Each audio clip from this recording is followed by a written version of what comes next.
Hello les girls, j'espère que vous allez bien. Fait qu'aujourd'hui, je suis avec Mathieu. Allô. Allô. Mathieu Young, en fait, qui est un de mes bons amis aussi, mais qui, dans le fond, va tenter de battre le record Guinness. Matt, veux-tu nous parler un peu comme de toi, de ton projet, genre style présentation OD? C'est parti. Ouais, je m'appelle Mathieu, j'ai 24 ans, je viens de Repentigny. Plus sérieusement, le 14 octobre prochain, je vais tenter de battre un record Guinness pour ramasser des fonds pour Movember et la Société de la retraite. J'ai décidé de faire ça, dans le fond, il y a 3 ans, parce que j'ai perdu mon père. Puis le projet, il y a 3 ans, est comme tombé à l'eau. Mm-hmm. Puis cet été, avec la pandémie qui est comme partie, j'ai vu comme l'opportunité de recommencer ce projet-là. Puis tout de suite, j'ai décidé d'entreprendre le projet. Puis j'ai annoncé ça le 28 mars dernier à la fête à mon père, justement. 100%. Je trouvais ça tellement intéressant de t'avoir sur le podcast parce que t'es un de mes amis qui est super inspirant. Puis autant que t'as été beaucoup impliqué dans certains projets aussi au niveau du studio. Fait que c'est le fun parce que les filles, ils t'ont suivi aussi au travers de ton histoire. Puis je voulais prendre le temps aussi avec toi aujourd'hui de comme aborder justement la raison un peu pour laquelle de cette espèce de gros événement-là au niveau du record. T'sais. Qu'est-ce qui a fait justement que là, 3 ans, ça n'a pas été fait? C'est-tu la pandémie? La pandémie, beaucoup. Puis juste pour te donner une idée, moi je collaborais avec la Société de la retraite. En fait, Movember et la Société de la retraite, c'est les deux fondations. Puis avec la pandémie, tout ce qui se passait dans la Société de la retraite, il restait 2 employés dans toute la fondation complète à un certain moment. Fait que c'est là que j'étais comme... Puis aussi avec l'ampleur que ça avait, puis moi aussi j'avais des idées de grandeur là, avec ça. C'était vraiment significatif pour moi, fait que je voulais faire quelque chose de huge, vraiment énorme. Fait que j'étais comme, je vais mettre ça sur pause, le temps de penser, puis en même temps, ça me laissait le temps de probablement faire mon deuil un petit peu aussi, de faire le plein d'énergie, puis tout ça, puis de penser vraiment à ce que je voulais au niveau du projet, puis aussi dans ma vie en général. Puis quand l'opportunité est venue de recommencer à penser au projet, je suis allé hors ligne.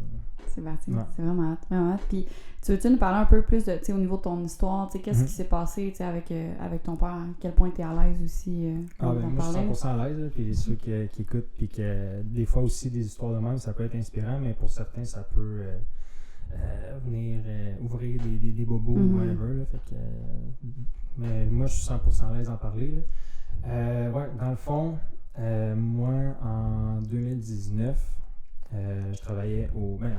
je vais parler de mon père un peu avant pour mettre les gens aussi en contexte.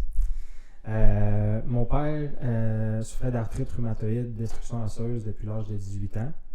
Donc lui, dans le fond, depuis sa naissance, il avait cette maladie-là, mais à cause des avancées médicaux puis technologiques dans le temps, il ne savait pas qu'est-ce qu'il y avait exactement. Puis à 18 ans, il s'est réveillé du jour au lendemain, puis il était paralysé de la tête aux pieds. Puis il a fallu qu'il réapprenne à marcher, réapprenne à parler, à écrire, puis tout ça. Puis moi, dans le fond, depuis que je suis au monde, mon père est malade. Fait que j'ai jamais vu mon père pas malade. Puis toute ma vie, je l'ai vu se lever à chaque jour, à se battre, à prendre pas des milliers, là, mais une panoplie de médicaments pour aider à ralentir la maladie, parce que la maladie, elle peut pas être guérie, elle peut juste être ralentie. Oui, c'est une maladie dégénérative.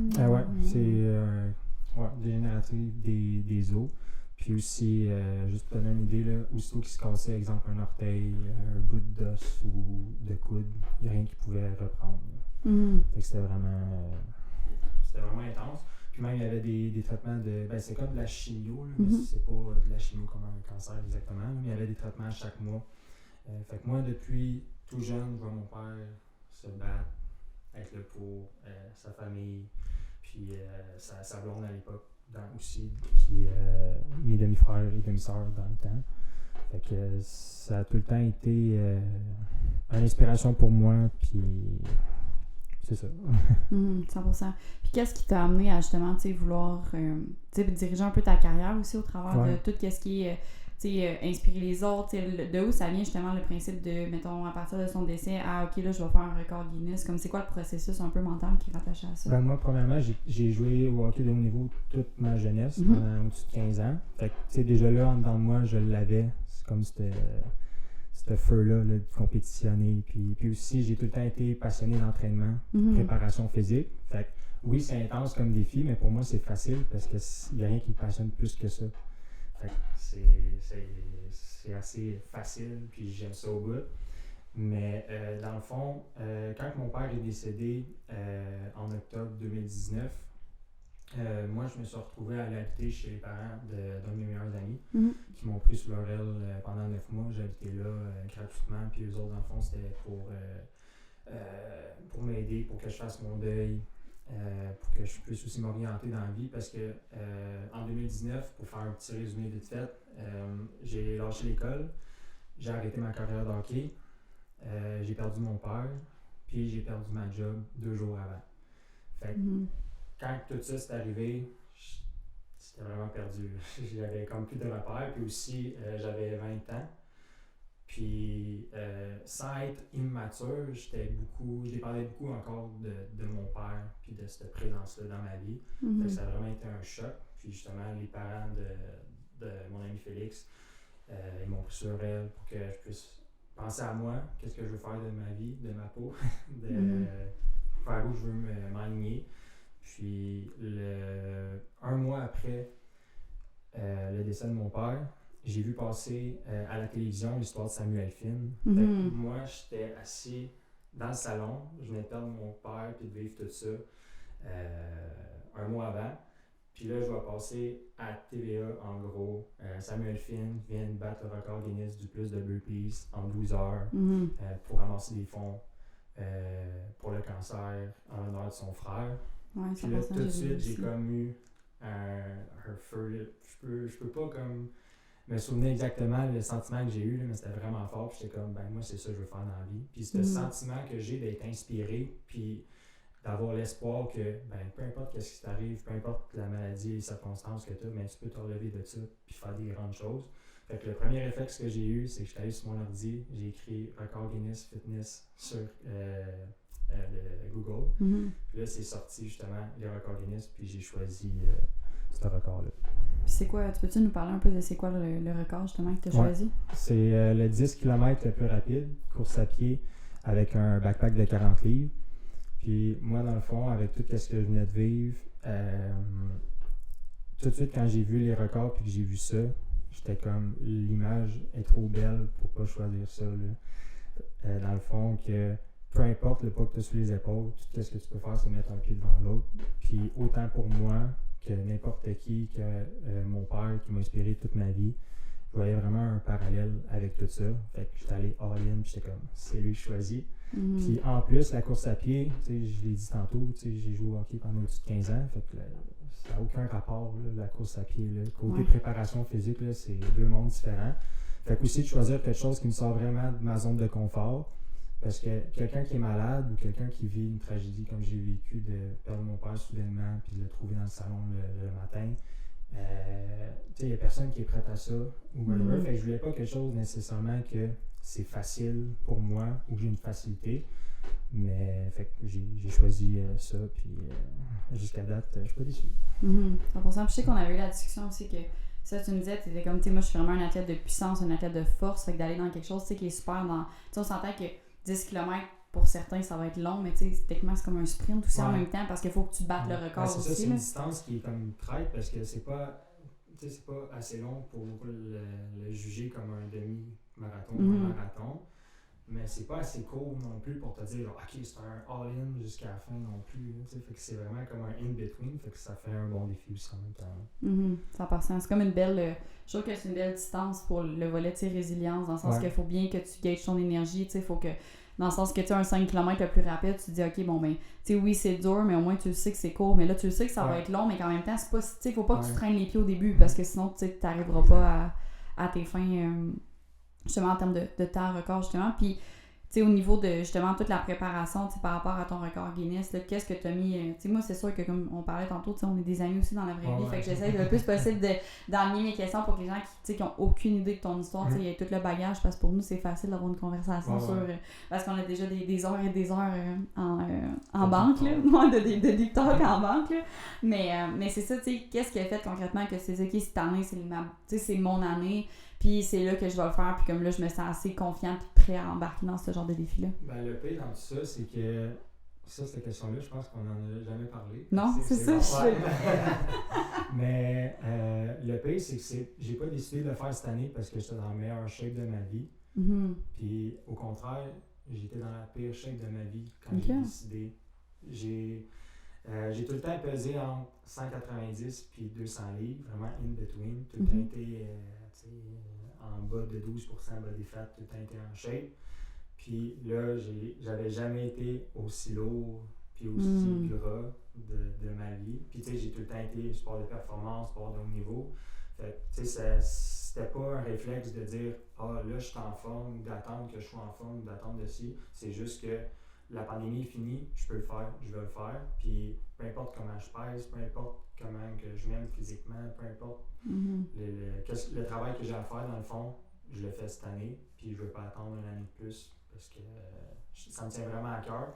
Puis aussi, veux pas, quand c'est frais dans la mémoire des gens, peu importe que ce soit un parent ou un ami, ou oui, malheureusement, on a tendance à oublier un peu. Pas oublier complètement, mais le temps avance, puis on dirait qu'on met comme un petit baume là-dessus, puis on passe à d'autres choses. Puis aussi, je voulais pas faire ça 10 ans après non plus. Puis non, fait que dans le fond, j'ai décidé de faire ça, puis j'étais dans la pire shape de ma vie. Puis là, tranquillement, pas vite, je deviens dans la meilleure forme de ma vie. Fait que, c'est vraiment hot. Ouais. C'est vraiment, vraiment hot. Puis quand tu parlais justement de ta pire shape de ta vie, tu sais, là, c'est quoi un peu ton... Peux-tu nous parler un peu plus de ton processus pour te mettre... Parce que là, c'est en octobre, justement, 2023. Tu sais, là, tu as commencé de mémoire pas loin de janvier, comme à te commencer. Ben moi, mettons, vu que j'avais commencé à travailler sur le projet cet été, je te dirais que j'ai commencé à m'entraîner plus au mois d'octobre-novembre. Okay. Mais dans le fond, j'ai contacté mon entraîneur dans ces alentours-là, octobre-novembre, comme quoi que j'avais repris le projet en main puis que je le faisais vraiment en 2023. Puis il m'avait dit, parce qu'il sait aussi comment j'étais intense, fait qu'il m'avait dit, on va commencer en janvier. Il dit, continue à t'entraîner. Puis moi aussi, quand je voulais faire ça, il y a 3 ans, j'avais déjà 6 mois d'entraînement de fait avec lui. Fait que j'avais déjà comme un background un peu. Puis une idée du plan de match vers quoi on voulait s'en aller. Puis, fait moi, mettons, je te dirais novembre jusqu'à janvier, février, j'ai recommencé à faire ce que je faisais il y a 3 ans, graduellement. Puis, après ça, le février-mars, j'ai vraiment recommencé à 100% avec mon coach qui me donne mon programme à tous les mois. Puis on fait des ajustements chaque semaine ou 2 semaines par rapport à comment je me sens, comment je m'améliore aussi, par rapport aux blessures aussi, aux douleurs, ou peu importe, comment mon corps réagit à tout ça. Parce que c'est avec le poids du sac, là, c'est beaucoup le bas de dos, les articulations, les chevilles, les genoux, tout ça, là, ça donne un gros coup. Puis en plus, moi, quand j'ai commencé à m'entraîner pour ça, je pesais 230 livres. Ouais. Fait que là, avec le sac, tu sais, faire une idée, courir à 4 minutes le kilo avec 270 livres, là, c'est de la job. Là. Fait que, c'est un bon défi. Ben là, depuis le mois de janvier, quand j'ai commencé ma perte de poids, puis aussi c'était une perte de poids qui était vraiment, tu sais, c'est vraiment sain, là, tu sais, c'est juste de bien manger, de retrouver les bonnes habitudes alimentaires, de prendre conscience de comment mon corps réagit à XY aliments. Juste de me sentir bien dans ma peau parce que oui, il faut que je perde du gras, mais aussi il faut que j'alimente mes trainings pour que je sois le plus performant possible. Fait que c'est pas une compé de bodybuilding que tu manges riz, brocoli puis il faut que tu sois sec. Fait que t'arrives sur le stage à la fin. Là, fait que, t'es à moitié mort quand t'es sur le stage, t'as plus d'âme, mais comme il faut que tu performes en même temps. 100%. Puis là, tu sais, pour nous donner une idée au niveau de la perte de poids, t'es-tu à l'aise d'en parler? Genre, t'en es où? Comme ça a été quoi, justement? Parce que ça reste que, tu sais, le principe de perte de poids, c'est quand même un gros stress sur ton corps. Fait que là, en plus d'entamer la course puis d'améliorer tes performances physiques. Un autre stress. Exactement. Comment ton corps et toi, vous avez vécu ça? Ben moi, je le vis bien parce que, comme je disais tantôt, je suis passionné de ça. Mais c'est sûr que pour quelqu'un qui est moins habitué. Puis aussi, moi, petite parenthèse, là, depuis que, avec le hockey, le background que j'ai, depuis que j'ai 13 ans, je suis dans un gym avec des préparateurs physiques. Fait que cette expérience-là, je l'ai déjà. Fait c'est comme naturel pour moi, en plus que je me répète, là, mais j'aime ça beaucoup. Fait depuis que j'ai 13 ans, je sais c'est quoi. J'ai passé par là pendant plusieurs années. Je l'ai expérimenté par moi-même aussi après avoir arrêté d'essayer des méthodes d'entraînement, puis soit des diètes ou des façons de manger différemment sur mon corps à moi. Fait que j'ai vraiment comme une facilité avec ça. Puis même juste pour donner une idée, puis c'est pas parce que j'ai un trouble alimentaire ou quoi que ce soit, mais aussi j'ai pas meilleure motivation que ça. Là. Fait que c'est comme je follow de pleine, puis il n'y a rien d'autre là, qui vient me déranger. Là. Comme en fin de semaine, j'avais un souper avec des amis, souper fondu pour la fête de mes chums, j'ai amené mes repas, puis c'est vraiment, moi je veux atteindre ce but-là, je fais qu'est-ce qu'il faut en conséquence, il me reste 5 mois. Là. Fait que c'est soit je le fais ou je le fais pas dans ma tête. Là. 100%. Ça, souvent, c'est comme le monde sont comme, mais tu sais, à quel point il faut que tu sois intense. Mais tu sais, il y en a quand tu arrives à un certain point que tu as des gros objectifs, il faut que tu fasses des gros moves pour atteindre ces gros objectifs-là. Puis, tu sais, des fois, le monde, tu sais, je sais pas si t'es. En même temps, tes chums, c'est sûr qu'ils doivent pas nécessairement avoir eu ces commentaires-là parce qu'ils savent le pourquoi tu le fais. Mais tu sais, moi, ça m'arrivait, tu sais, quand je faisais des compétitions, mettons, de bodybuilding, d'amener mes lunchs. Puis là, tu sais, ma famille était comme, voyons donc, tu sais, t'amènes tes lunchs. Mais comme, moi, je veux accomplir quelque chose de gros, c'est mes choix à moi. Puis moi, je me sentais pas restreinte à ce moment-là parce que c'était ma décision. Tu sais, c'était pas comme si dans ma tête, je me disais, hey, je peux pas. C'était genre, je veux pas. Fait que tu sais, c'était comme un choix totalement conscient de comme, hey, moi, c'est ça que. Genre, c'est comme ça que je veux m'alimenter parce que j'ai tel type de. Ouais, puis aussi, justement, c'est le fun que tu parles de ça parce que cette talk-là que j'ai eu avec moi-même avant de commencer. Puis aussi avec mes amis proches, puis j'ai vraiment des amis de la famille en or, l'entourage. Là, puis si j'ai réussi à passer à travers toutes ces épreuves-là en si peu de temps, c'est vraiment à cause de eux en partie parce que ça a été d'un support, d'un aide incroyable, dont toi, merci. Mais fait que mes amis, oui, comprennent, mais aussi, ce que je m'en ai dit, c'est que le talk que j'ai eu avec moi-même, c'est qu'aussi, oui, il faut que je le fasse pour mon père, il faut que je le fasse pour les fondations puis tout ça, mais aussi il faut que je le fasse pour moi. Parce que si je le fais pas aussi pour moi, parce que j'aime ça puis que ça me tient vraiment à cœur, c'est sûr qu'à un moment donné, ça me tentera plus ou que il va manquer de quoi puis ça va paraître dans le projet, dans le record, dans l'entraînement. Fait que je me suis vraiment assis puis je me suis demandé, c'est vraiment ça que tu veux faire, là, vraiment toi, là. Pense pas à ton père, pense pas à tes amis, à qu'est-ce que le monde pourrait dire ou qu'est-ce qui pourrait arriver. Là. Toi, tout seul avec toi-même, tu veux-tu vraiment ça? Puis tout de suite, ça a été oui. Fait quand c'est le temps de manger de la viande au lieu de la pizza, ben j'ai pas de la misère. Là. C'est juste facile pour moi. Puis en plus, je suis quelqu'un d'assez influençable dans la vie, puis j'aime ça avoir du fun. Fait que je sais que si j'arrive en plein début mai, puis je dis c'est pas grave, je vais manger bien sur le reste de la semaine, c'est pas grave, je vais manger bien, c'est pas grave, je vais en prendre 3-4 bières, c'est pas grave. Rendu au mois d'octobre, les résultats sont pas là parce que je vais avoir dit oui plein de fois. Puis comme je disais tantôt, c'est pas par rapport à se limiter, c'est pas d'être trop intense, puis tu sais, c'est un record du monde. Là. Ouais. Fait, on dirait qu'on l'oublie, puis même moi, on dirait que je l'oublie, puis je m'entraîne, puis c'est le fun, puis tout ça, mais c'est un record du monde, là. Fait c'est des grandes mesures qu'il faut qu'ils soient pris là, pour atteindre des gros objectifs comme ça. Là. 100%, tu regardes les gens qui vont, les athlètes qui vont aux Olympiques, ce genre de choses-là, ben, ils prennent des mesures extrêmes parce qu'ils ont des objectifs extrêmes.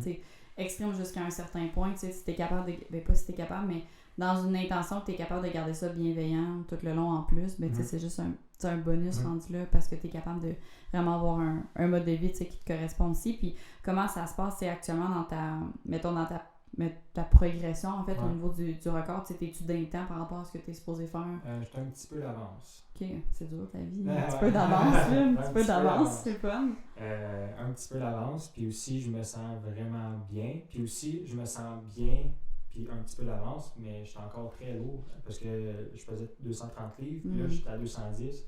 Ok. Mais j'ai pas une chef de coureur. À 210, là, c'est rough pareil. Là.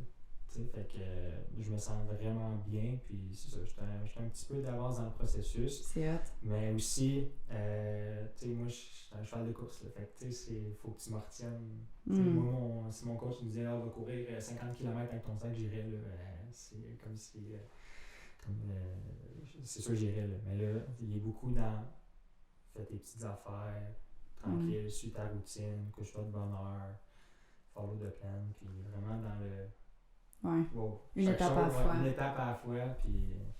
100%. Ben, c'est parce que sinon, tu augmentes ton risque de blessure aussi. Ouais, Puis, ultimement, ouais. si tu te blesses puis tu as tout fait ça pour rien, Non, c'est exact. on n'est pas plus avancé. Là, Non. fait que c'est sûr, mais c'est vraiment le fun que ça t'avance. Félicitations. Ouais, Vraiment c'est fière de gentil. toi. Vraiment Merci. cool. Puis au niveau, tu sais, justement, as-tu une idée un peu des prochaines étapes, tu sais, en termes de parcours, là, tu sais, sans nécessairement faire l'ensemble, tu sais, Ouais. du parcours, mais tu sais, là, tu as recommencé la course, tu sais, c'est quoi un Mhm. peu, ça va être quoi un peu les prochaines étapes d'ici le mois d'octobre? Ben, dans le fond, depuis le mois de janvier, je faisais de la musculation au gym, Mhm. en endurance, fait que vraiment haut volume, là. Puis aussi beaucoup des exercices unilatérales, Mhm. parce que pour ceux qui connaissent un peu moins la course à pied, dont moi au début, on n'y pense pas, mais la course à pied, c'est un sport Mhm. que tu fais tout le temps sur une jambe. Mhm. t'sais. Fait que, puis aussi, à chaque foulée que tu fais, quand tu cours, à chaque fois que ton pied atterrit au sol, c'est x8 ton poids de corps. Mhm. Fait que, tu sais, ceux qui pensent que courir, c'est juste les jambes, là, c'est le corps au complet qui en mange une shot, parce que x8 qui écrase, ton poids de corps x8 qui écrase au sol à chaque fois, c'est vraiment rough, c'est les articulations, Mhm. bas de dos, genoux. Fait que c'est vraiment de préparer mon corps à. Parce que aussi, je le fais avec 40 livres sur le dos, fait que Ouais. c'est encore pire. Puis c'est vraiment de préparer mon corps, dans le fond, à encaisser tout ce choc-là un peu, puis Ouais. ce volume de travail-là. Fait que pendant, je te dirais, janvier, février, mars, 3 mois, j'ai roulé sensiblement les mêmes programmes qu'on faisait il y a 3 ans. Mhm. Puis là, on a commencé à incorporer mon sac dans l'entraînement. Fait que Ok. les mêmes exercices ou à peu près que je faisais de janvier à mars, là, j'ai commencé à les faire avec mon sac, Ok. avec le poids de course. Puis, on a augmenté un petit peu le volume d'entraînement, le nombre de répétitions, le nombre de Mhm. séries. Puis aussi, beaucoup mettre l'emphase sur le corps, les abs, le bas de dos. Mhm. Parce que le tronc, c'est hyper important, surtout avec le sac et tout ça. Là, fait que, puis là, on est rendu, dans le fond, à incorporer la course avec le sac depuis cette semaine, depuis lundi. Ok. Ouais. Puis la semaine d'avant, non, 3 semaines avant, on avait augmenté le volume d'entraînement au niveau des jambes puis des abdos. Puis on finissait l'entraînement avec la course de 10 minutes. Tu sais, c'est vraiment progressif, là. Fait que 10 minutes, pas de sac, rien à la fin de mon workout de jambes. Mhm. Puis là, cette semaine, on a commencé, j'ai des exercices de plus à faire, fait que le volume, il augmente. Puis, je cours avec mon sac, juste avec 10 livres, 15 minutes à la fin de mon workout total de jambes. Ok. Fait que vous allez comme augmenter progressivement la charge que. Ouais. Parce que c'est un sac, dans le fond, que tu peux rajouter des poids dedans. Ouais, normalement, exact. là. Puis même, il y en a qui me suivent sur Instagram, ils ont vu que je suis allé m'acheter des poches de sable au Roumnet cette semaine. Oui, j'ai vu ça. J'ai vu ça. C'est pourquoi tes poches de sable? Parce que dans le fond, tu peux mettre jusqu'à 2 plaques de métal dans. Ouais. Mais moi, vu que j'aime mieux avoir un sac qui est plus compact et qui est plus stretch sur mon corps pour vraiment me sentir comme si j'avais rien, Mhm. le sac est plus petit, fait qu'il y a juste une plaque qui rentre dedans. Mhm. Fait qu'il y a la plaque de 30 livres.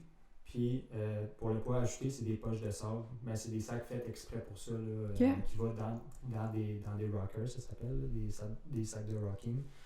Fait que c'est ça, il faut mettre du sable dans ça. Fait que j'étais allé m'acheter ça cette semaine, mais pour ceux qui me connaissent, là, je suis pas un gars je suis pas manuel, pas en tout. Là, fait que quand je suis arrivé là, le monde il riait de moi en me disant le Rhône, on va dire. Parce que, Ah oui, j'ai vu ça dans tes stories. J'étais là, qu'est-ce qu'il fait avec ses poches de sable? J'étais comme, ça doit être sa mère qui voulait en faire un jardin ou quelque chose. Puis en Là. plus, tu sais, j'allais acheter une poche de sable, puis ça s'est passé devant une. Là, tu sais, fait que, C'était assez. Ah, good. Puis au niveau, tu sais, de l'événement pour, tu sais, au niveau, mettons, pour octobre, tu sais, mettons, quelqu'un qui nous écoute, qui dit, ah, tu sais, moi, faire un corps Guinness, comme comment ça fonctionne, tu sais, la patente, tu sais, dans le sens que qu'est-ce qui va se passer en octobre concrètement? là, tu parles, mettons, par rapport à un événement, pas quelqu'un qui. Ouais, mettons, de ton côté, là, mettons, l'organisation, tu sais, ça va être quoi un peu ton événement? Dans le fond, l'événement, ça va être à Repentigny, à la piste d'athlétisme de l'école secondaire Jean-Baptiste Meilleur, JBM. Ça va être à partir de 13h. Puis moi, mon départ va être à 2h. Puis il va y avoir, dans le fond aussi, j'ai des commanditaires et des partenaires qui m'appuient dans ce beau projet-là. Puis il va y avoir des kiosques, de la musique, puis une belle ambiance sur place. C'est sûr que moi, je vais avoir du monde pour m'aider parce que cette journée-là, je vais me concentrer vraiment au défi et tout ça. Mais il va y avoir un gros arche gonflable, il va y avoir des bannières un peu partout, de l'ambiance, puis c'est vraiment ouvert au public. Fait que on prévoit avoir des centaines de personnes. Là. Fait que gênez-vous pas, il y a de la place à la masse, puis encourager, ça va être malade. Mais ouais, dans le fond, moi j'ai envoyé ma demande à Guinness au mois d'octobre. Puis ça prend 3 mois avant d'être approuvé. OK. Puis ensuite de ça, ils t'envoient, mettons, des documents pour te donner toutes les directives pour que ton record soit approuvé. Comme moi, je le fais sur une piste de 400 mètres. Ça facilite la tâche au niveau d'organisation. Parce que, juste pour donner une idée, si je l'avais fait dans les rues, il aurait fallu qu'il y ait des arpenteurs pour vérifier les pentes. Parce que mon 10 km, c'est le plus rapide, mais 10 km plat. Fait qu'aussitôt qu'il y a de l'inclinaison un petit peu, ton record peut être invalidé. Juste pour les chronomètres aussi, ça prend 2 personnes neutres que je connais pas. Différentes. Il faut que ce soit un prof d'éduc, un coach de fitness, un kinésiologue, whatever, mais ça prend quelqu'un que je connais pas. OK. T'as-tu déjà trouvé ces personnes-là? Non, pas encore, mais je vais poster. À ceux qui nous écoutent. C'est ça, à ceux qui nous écoutent, ça vous tente de. C'est vraiment vrai, par exemple. Ouais, même pour l'emplacement, ça prend 3 plans de caméra différents pour me suivre. Fait que, tu sais, il y a vraiment. Puis en plus, c'est tout en anglais. Là. Moi, j'ai la chance d'avoir ma cousine qui est traductrice pour le gouvernement du Canada. Fait que. Puis elle m'aide aussi avec le projet, même pour mon document de commandite, puis toutes les patentes en anglais, que je suis pas tant bon. Mais je lui envoie tout ça, puis elle me traduit ça, puis ça m'aide parce que, tu sais, c'est vraiment niaiseux, mais tu peux comprendre de travers une seule affaire, puis ton record peut, c'est le fun, tu l'as eu, mais on peut pas tu peux pas être crédité parce qu'il y a tel règlement qui est pas respecté. 100%. Fait que tu sais, dans le fond, ça va comme un peu, un peu comme la course Joanna Conta que tu avais organisée, mais c'est juste vraiment toi qui cours, puis tu as tes amis, tes proches, les gens qui viennent te voir, qui t'encouragent. Puis il faut que tu fasses combien de tours de 400 mètres? C'est 400 mètres, c'est 25 tours. Oh mon Dieu. Puis admettons, pour réussir mon objectif, pour battre le record, il faut que je fasse 1,36 à chaque tour, en moyenne. OK. Ça fait combien du kilo? C'est 4 minutes le kilo. Mais là, je me prépare à 4 minutes le kilo. Le record, c'est 41,24. Fait que moi, il faut que je le cours en bas de ça. Ouais. Mais tu sais, je me prépare pour le courir en 4 parce qu'on planifie aussi les intempéries. Exemple, il y a du vent où je cours puis que je suis face au vent ou tu sais, il peut arriver n'importe quoi. Ou je sais pas, pendant la course, je prends une crampe. Tu sais, il peut arriver n'importe quoi qu'il faut que je me laisse une marge de manœuvre que peu importe qu'est-ce qui arrive cette journée-là, je suis assez confiant pour l'avoir, peu importe ce qui arrive. 100%. Ouais, parce que tu le dis dans le sens que c'est tellement de facteurs externes que tu disais qu'est-ce qui peut arriver. Juste le stress, des fois, ça peut jouer sur bien de l'affaire. C'est vraiment de planifier pour que je sois confiant à 100% de l'avoir quand j'arrive sur la piste le 14 octobre.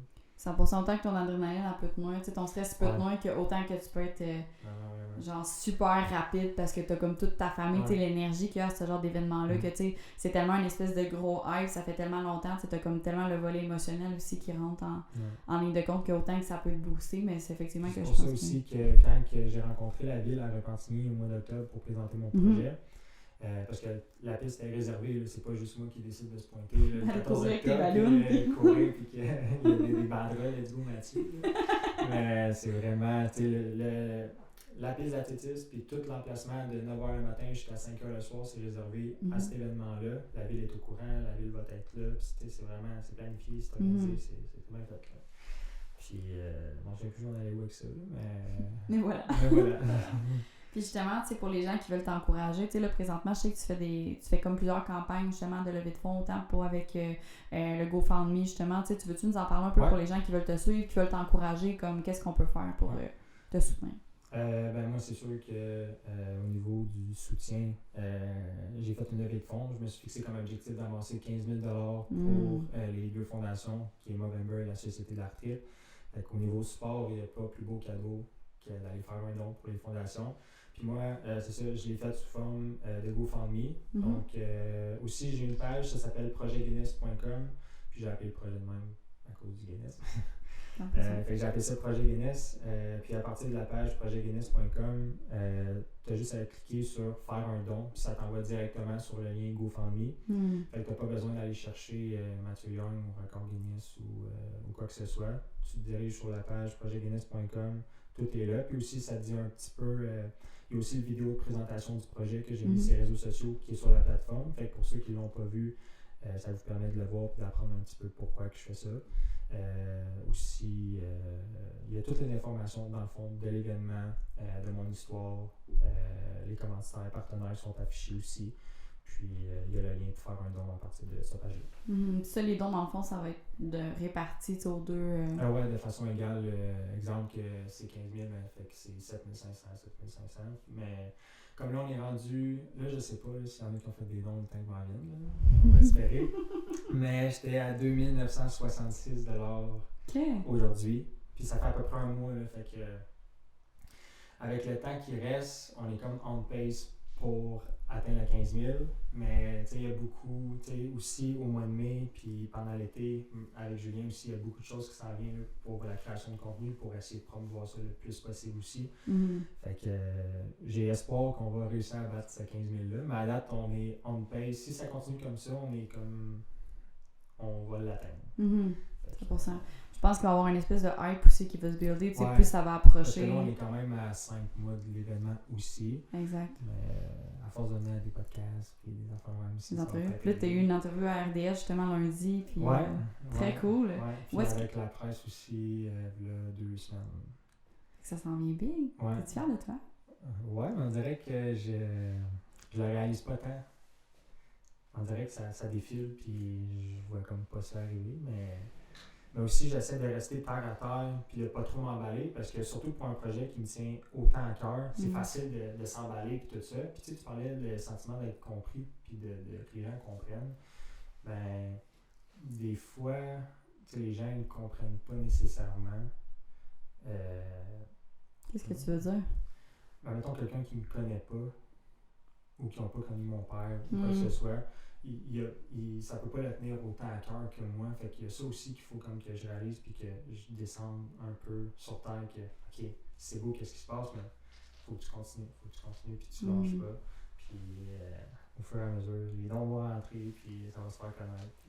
100%. Puis pour les gens, justement, tu sais, qui sont super inspirés par ton histoire, qui ont envie de te suivre dans ton parcours, parce que, tu sais, oui, ça reste que l'événement puis la levée de fonds, mais moi, je trouve ça super intéressant de te suivre dans ton parcours, tu sais, à chaque semaine, dans les stories que tu mets, tu sais, à chaque semaine, tu fais une espèce de recap de la semaine, de comme ça a été quoi ta semaine dans ta préparation.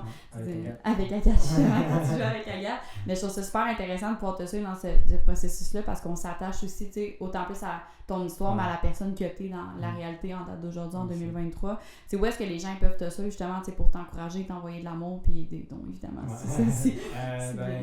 Barre en bas, Mathieu Young sur Instagram, TikTok, puis YouTube. Mais YouTube, je pense que c'est juste Mathieu Young, puis that's it. Mais c'est les réseaux sociaux, puis depuis, je te dirais, 1 mois et demi, 2 mois, je commence de plus en plus à faire de la création de contenu.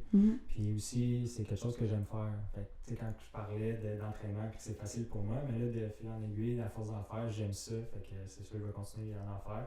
Puis moi aussi, avec YouTube, je veux partir une série début juin, fin mai, pour que les gens, justement, puissent apprendre à me connaître, puissent apprendre à connaître aussi l'histoire derrière ça, puis aussi de c'est qui Mathieu, hein? C'est qui ce gars-là, pourquoi il fait ça, puis juste apprendre à le connaître, puis pas juste le gars qui lève des poids au gym, puis qui court avec un sac. Ouais, qui court avec un sac. Puis, fait que YouTube, Instagram, TikTok, puis pas mal ça. Assurément qu'on va suivre, puis un peu comme on a parlé juste avant juste avant qu'on commence, on essaie d'organiser quelque chose avec le studio justement pour vous encourager à bouger aussi. Fait que surveillez dans les prochaines semaines, justement, on va vous organiser un petit quelque chose pour vous amener à bouger puis pouvoir lier les deux choses ensemble. Puis un autre parenthèse aussi, avec Julien, on est en train de travailler sur un gros projet pour un short film documentaire aussi. Nice. Puis ça, je l'ai dans la tête depuis 3 ans.